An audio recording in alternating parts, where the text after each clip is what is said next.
ওই যে থাকে না, বাংলা একটা কথা আছে যে সাপও মরবে লাঠিও ভাঙবে না। এমনকি এই অভিযানের মধ্য দিয়ে একটা বার্তা দেওয়া হচ্ছে কাকে? রাশিয়াকে। কাকে দেওয়া হচ্ছে? চীনকে। এমনকি অন্যান্য আরব রাষ্ট্রগুলোকে, যারা ভবিষ্যতে এই মধ্যপ্রাচ্যে লিড করতে চাইবে, যারা ভবিষ্যতে এই মধ্যপ্রাচ্যে ইরানের জায়গা নিতে চাইবে, আমেরিকার বশ্যতা অস্বীকার করবে, পশ্চিমাদের বিরুদ্ধে গোলামির জিনজির যেটা পড়ে রয়েছে সেটাকে ভাঙার চেষ্টা করবে। There is a message. আমি যখন নিউজটি করছি, মন খারাপের খবর, যখন পাল্টা অভিযানের প্রস্তুতি নিচ্ছে, এর মাঝখানে আরো কয়েক দফা ব্যাপক হামলা হয়ে গেছে ইরানের উপর। ইতিমধ্যে আপনারা জানেন যে সর্বোচ্চ সুপ্রিম কমান্ডার তিনি শাহাদাত বরণ করেছেন। আইআরজিসি, যেটা ইরানের প্রাইড, অহংকার, যেটা আজকের ইরানকে তৈরি করেছে, জ্ঞান, বিজ্ঞান, গবেষণা, মেশিনারিজ, সামরিক প্রযুক্তি খাত, মহাকাশ, সবকিছুতে যাদের স্পেশাল ইউনিট দ্বারা আজকে ইরান নিজস্ব সক্ষমতা তৈরি করেছিল, সেই আইআরজিসি যিনি সুপ্রিম কমান্ডার আছেন তিনিও শাহাদাত বরণ করেছেন।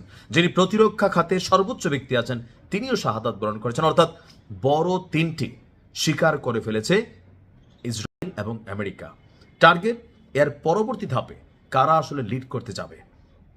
এই অভিযানে ইরানের অন্য বিচ্ছিন্ন ঘটনা ঘটবে না, তবে এমন এমন জায়গাতে অভিযানগুলো চলছে, কিছুক্ষণ পরেই হয়তো আমরা শুনছি যে এরকম একজন মাথা যারা পুরো সিস্টেমকে লিড করে, সেই মাথাগুলো আপনার হয়তোবা কি বলা হয় যে শেষ হয়ে যাচ্ছে।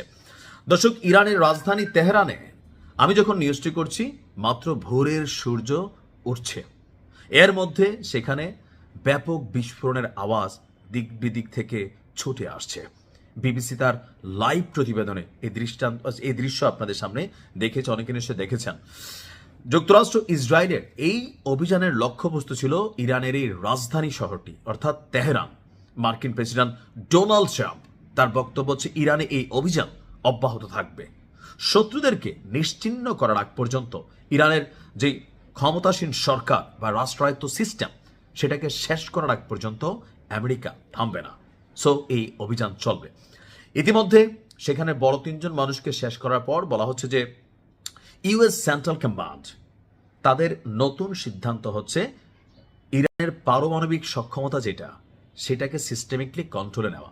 আর অপরদিকে তাদের টিম বি হিসাবে আপনার যেটা দেখা যাচ্ছে যে রাজা পেহালভি আমেরিকাতে বসে সেই গুটিবাস সেই জনগণকে বলতেছে আমেরিকা যেটা সহযোগিতা করার সেটা কইরা দিছে। এমনকি অনেকে আছেন যে এটা নিয়ে উচ্ছ্বাস প্রকাশ করেছেন। আমি বাংলাদেশের অনেক মানুষকে দেখি এরা উচ্ছ্বাস প্রকাশ করে, এরা ভাই বাংলাদেশের মানুষে মাইরো দলমত নির্বিশেষে, ধরেন আওয়ামী লীগ বিএনপির মাইরা, বিএনপি আওয়ামী লীগের মাইরা, জামাত আওয়ামী লীগের মাইরা, আওয়ামী লীগ জামাতের মাইরা, এই যে উচ্ছ্বাস নৃশংস মেন্টালিটি প্রকাশ করি, তো তার তো ভাই ইরানের ঘটনায় অনেকের ঈদের খুশি লাগছে। এগুলা মানে আমার কাছে মাঝে মাঝে হজম হয় না, বুঝছেন। আমার কমেন্টে দেখবেন অনেকগুলা দালাল আছে পশ্চিমাদের মিডিয়া গুটিবাজ, ভাই তোরা আমার আনফলো করে দে, ঠিক আছে? তোদের মতন ফলোয়ার আমার দরকার নাই।